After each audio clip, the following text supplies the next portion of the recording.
আচ্ছা, কেন সবসময় বউদের সব খারাপ দোষ নিতে হবে? এখানে কি শাশুড়ির দোষ থাকে না? এখানে কি তার হাজব্যান্ডের দোষ থাকে না? কিন্তু দেখেন, সব জায়গাতে বউদের দোষ নিতে হয়।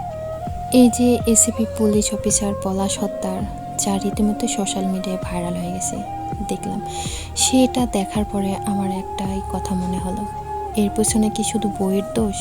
মায়ের দোষ নেই? তার নিজের দোষ নেই? মৃত্যুই কি সব কিছুর সমাধান? মৃত্যুই যদি সমাধান হতো, তাহলে তো সবাই মৃত্যুর পথটাই বেছে নিত। পার্সোনালি আমার কাছে মনে হয় মৃত্যু কোনো সমাধান না। বেঁচে থেকে জীবনে লড়াই করে যদি কোনো কিছু করতে পারেন, সেটাই হচ্ছে সবচেয়ে বড় সমাধান। আপনারা অনেকেই তো পোস্ট করেন শাশুড়ি খারাপ, তার জন্য জীবন অতুষ্ট হয়ে যায়। ব্যাপারটা কিছুটা তেমনই। 2 বছর হয়েছে বিয়ে করছিল, মানলাম বউ খারাপ, ভালো না, কিন্তু যখন তার মা দেখলো তাকে নিয়ে এত অশান্তি, তার মা কি পারতো না অন্য 2 ছেলের কাছে 5টা মাস থাকতে?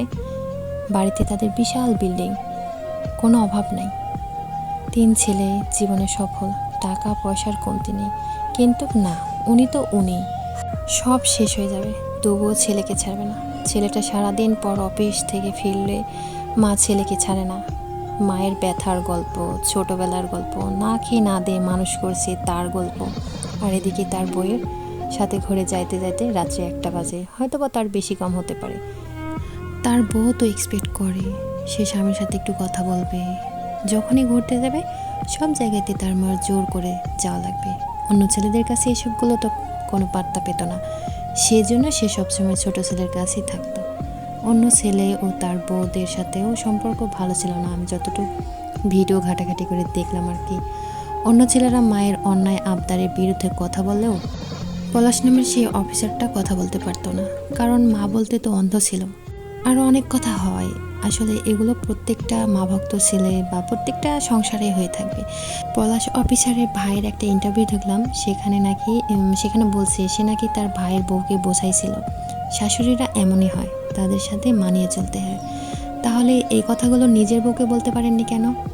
ভালো শাস্তি আসছেন, আজকে তাদের কাছে এই মারে রাখবে কিনা সন্দেহ।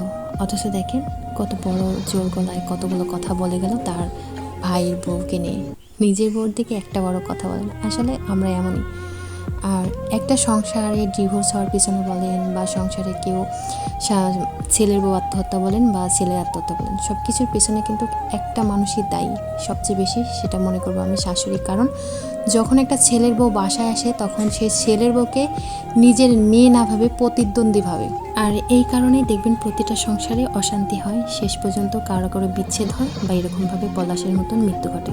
আমার আজকের এই কথাগুলো যদি কারো মন খারাপ লাগে, তাহলে তার জন্য আমি অনেক দুঃখিত, কারণ আমি আমার মন থেকে কথাগুলো বললাম। সবাই ভালো থাকবেন।